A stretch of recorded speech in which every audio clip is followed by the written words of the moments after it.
Hey everyone, today I'm going to show you how to create a Tinder account on iPhone.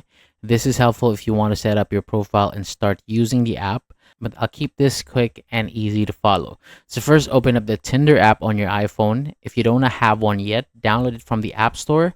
And once the app opens, tap create an account.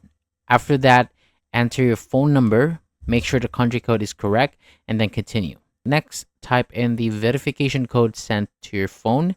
After that, tap I agree if the terms page appears. Then enter your first name and continue. You may see a pop-up that says let's go, so tap that to move on. Now enter your birthday, then choose your gender. You may also see an option to show your gender on your profile. After that, select your sexual orientation or skip it if you want.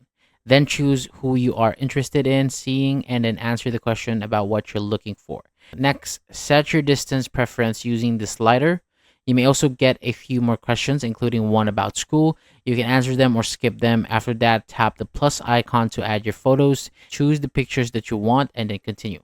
So once that is done, you may see a short tutorial. You can go through it or skip it. After that, your Tinder account will be ready to use. Thank you so much for watching. For more videos like this, hit the subscribe button below and I'll see you on the next video.